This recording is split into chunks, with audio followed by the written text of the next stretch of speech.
So what are some of the food's specific nutrients that we might be able to add to help assist in our body's detoxification of some of these compounds? So I mentioned iodine, which is one of my favorite topics, because iodine literally sits in the thyroid gland cells and affects what's called the sodium iodide symporter, which essentially makes thyroid hormone. And it's incredibly effective at protecting the thyroid when it's missing, when there are open holes, so to speak.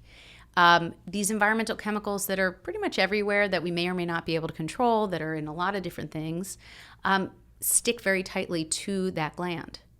And so just arming yourself with daily nutrition, because life is variable. You have pizza parties, you have this, but at least if you're getting, as I mentioned, a really solid, clean multi that has no colors and fillers and preservatives, it's third-party checked, it's not expensive, but it's thoughtful. That's giving you a little bit of a fix every day when your life's choices are, altered. Vitamin D3, which is actually a hormone, but, we think of it as a vitamin. We're told it's a vitamin, but it's incredibly valuable to the immune system, incredibly valuable. We've seen this with major infectious, flu and COVID, that lower D levels actually related to higher rates of morbidity and mortality from COVID exposure. So we know that was a sexy-er topic, and that's what brought it to a lot of people's attention about vitamin D3, which is available over the counter. D2 is something you would be prescribed by a physician, which we don't often really use that much anymore. But vitamin D3 is incredibly useful, and it's fat soluble. So one of the tricks I tell patients, and I talk about it in the book, is really that, if you miss a day of your vitamin D3, you could take twice as much the next day. If you miss a week because you go on vacation, you forgot all your whatever supplements at home, you could take a week's worth. You do want to get a baseline level, and you do want to follow up with whatever level you're taking. So you don't take too much, of course. But the idea is that vitamin D3 has some great practical benefits, being fat soluble, that helps you to live at a high normal level on testing, as opposed to letting it sink back down to low or no levels, because life is busy and we forget.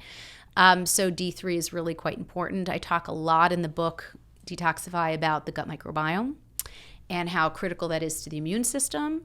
How the microbes live in there and have been living for millions of years within us. And they are pretty much controlling our lives, if you think about the volume of these microbes. And that we lose them every day from stress, from medications, maybe chlorinated drinking water if you're in a situation where you're just drinking tap because that's just where you're at. The idea is that the gut takes a hit every day. Food choices can build that up. High fiber, USDA organic foods whenever possible, because less pesticides that kill off gut microbes. Makes a lot of sense, right? We kill off microbes in the fields. We want to not do that in our gut. And so maybe adding a probiotic if you're not getting the kind of probiotic-rich foods, because life is busy. You're not getting, 5, sugar-free yogurts, without, added sugar and synthetic sweeteners a day, or you're not drinking kimchi, eating kimchi and drinking kombucha and, a lot of stuff that a lot of Americans don't really think about.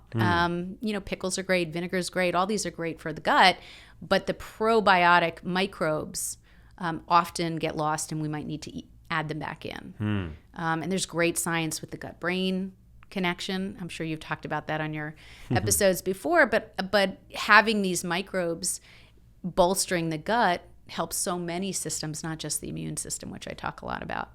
I love it. I always thought of the gut as, and the gut microbiome specifically, as like essentially the immune system's training grounds. Yeah, well, it's the first entrance pretty much into the body. I mean, we have the skin, of course, which is very protective. But when it comes to just, getting into our bodies in such a direct way through ingestion, I mean, it's 26 feet of bowel. It's the tube is what I tell patients. Just, think of a tube from mouth to butt. And on the inside layer of that tube, if it was just one straight tube, and on the inside, the interior layer, that's our microbiome. And essentially, it's as thin as half of a diameter of a human hair. Wow. And it covers the surface area of an entire football field. And so when we think about how vulnerable that is, to stress, which changes the pH and the acidity, or to chemicals in food that are, loaded with either pesticides or, processed food chemicals perhaps, which can have a direct effect, but also indirect effect. The idea is that the gut is just very vulnerable. And so part of this concept of feeding your body nutrients with a multi, maybe look at the probiotic or some form of getting those microbes back in as sort of a multi for your gut. And so I really talk about that quite a bit. And there's other nutrients. I go through them and I kind of give the logic, because I think you have to know, again, I really, with my patients as well, I want them to understand the why. I don't want to tell people to do something. It's like telling your children. My kids don't listen to me. I tell them to do something. I think it's better to explain why it matters. And maybe that's something that they hold on to and find a reason to do it. But yeah, I think there's so much we can do that it's just like I'm just busting out with trying to, having done rheumatology for 20 years, I've seen a lot. I've seen a lot, Max. So I feel like I'm ready to sort of share that kind of stuff. Hey, if you liked that video, you need to check out this one here, and I'll see you there.